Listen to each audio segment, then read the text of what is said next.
ప్రేక్షకులకు నా నమస్కారం. నా పేరు కోటేశ్వరరావు నేరెళ్ళ. ఈరోజు ఒక ముఖ్యమైన విషయం మీద ఈ చిన్న వీడియో చేస్తున్నాను. ఇది అంబేద్కర్, గాంధీ, నెహ్రూ వీళ్ళు స్వాతంత్ర పోరాట సమయంలో మనకు గాంధీని, అంబేద్కర్ను, నెహ్రూను వీళ్ళల్లో ఒక అంబేద్కర్ తప్ప గాంధీ, నెహ్రూ ఇంకా ఇతర నాయకులు కూడా వాళ్ళను అరెస్ట్ చేయటం, జైలుకు పంపటం జరిగింది. కానీ అంబేద్కర్ను బ్రిటిష్ వాళ్ళు ఎందుకు అరెస్ట్ చేయలేదు అన్నది చాలా మంది మనసుల్లో ఉన్న ఒక ప్రశ్న. చాలా మంది ఈ అంబేద్కర్ బ్రిటిష్ వాళ్ళ తొత్తు, సో వాళ్లకు అనుకూలంగా ఉండి స్వాతంత్రానికి వ్యతిరేకంగా ఉండటం వల్లనే ఆయన అరెస్ట్ కాలేదు అని తప్పుడు ప్రచారం చేసిన, పెద్ద ఎత్తున చేసిన సంస్థలు, నాయకులు, ముఖ్యంగా కాంగ్రెస్, తర్వాత ఆ రోజులలో ఉన్న ఈ హిందూ మహాసభ వీళ్ళందరూ అదే పనిలో చాలా దుష్ప్రచారం చేయటం జరిగింది. కానీ వాస్తవానికి కారణం అది కాదు. గాంధీని అరెస్ట్ చేశారు.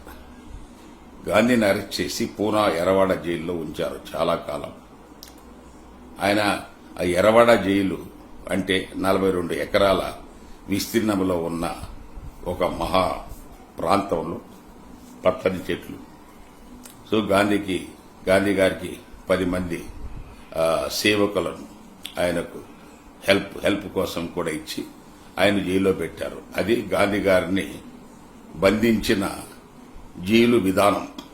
అంటే మీరు అర్థం చేసుకోవచ్చు, గాంధీ గారిని ఏదో ఒంటరిగా ఒక గదిలో పెట్టి ఆయన చేతికి కాళ్లకు ఏదో బీడీలు వేయటం, ఇతరత్ర హింసించటం ఏం చేయలేదు.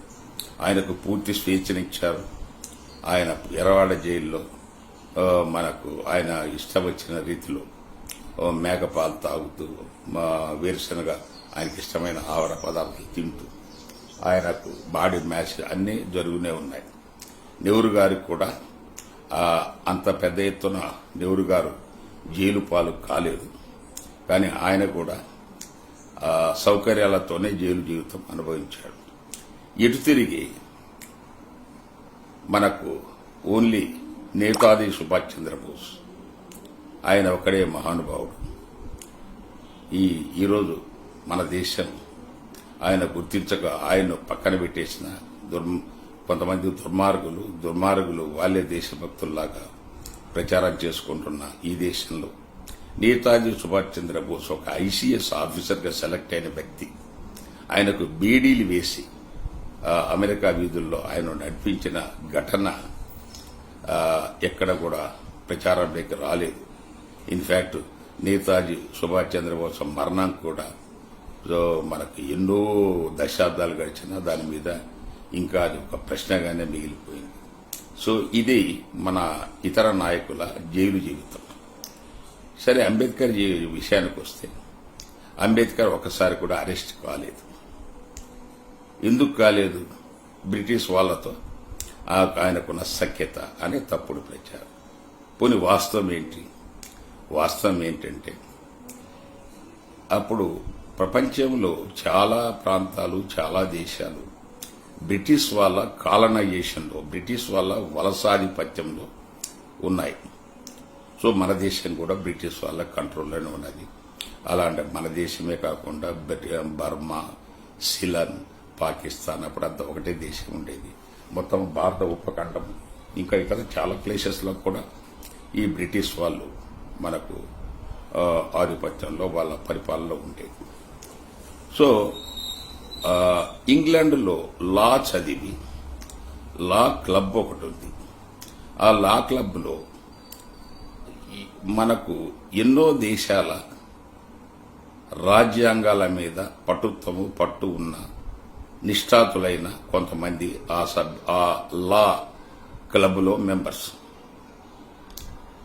అందులో అంబేద్కర్ ఒకడు. ఈ దేశం నుంచి ఆ లా క్లబ్లో ఇంగ్లాండ్లోని లా క్లబ్లో మెంబర్ ఒకడే ఒకడు అంబేద్కర్.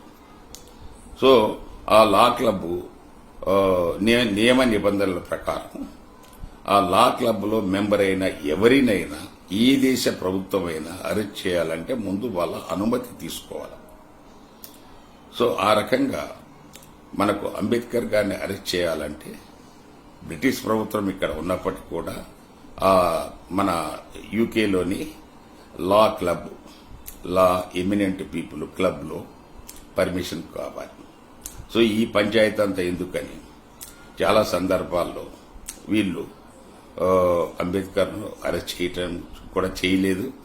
అరెస్ట్ చేయదగ్గ అంత పనులు కూడా ఆయన ఏం చేయలేదు. ఆయన ఒకటే చెప్పాడు, ఈ దేశానికి మీరు బ్రిటిష్ వాళ్ళు స్వాతంత్రం ఇస్తున్నారు, సంతోషం, మా దేశానికి స్వాతంత్రం కావాలి. కానీ మీరు పరిపాలిస్తున్నప్పటికీ కూడా ఈరోజు కూడా ఈ దళిత గిరిజనులు మీద విపరీతమైన దాడులు, దుర్మార్గాలు, అన్యాయాలు జరుగుతున్నాయి. రేపు మీరు వెళ్ళిపోయి అధికారం వీళ్ళ చేతికి ఇస్తే వీళ్ళు మమ్మల్ని బతకనిస్తారా? సో మమ్మల్ని కాపాడేవాడే ఎవరు? సో మాకు ఒక రకంగా సమ్ సార్ట్ ఆఫ్ ప్రొటెక్షన్ కావాలా. స్వతంత్ర భారతదేశంలో దళిత గిరిజనులకు ఒక సమానమైన హక్కులు, వాటా, తర్వాత రెండోది మాకు రక్షణ కావాలా అన్న విషయంలోనే అంబేద్కర్ పోరాడాడు తప్ప స్వాతంత్రం ఈ దేశానికి ఇవ్వకూడదని ఏ రోజు కూడా అంబేద్కర్ కామెంట్ చేయలేదు.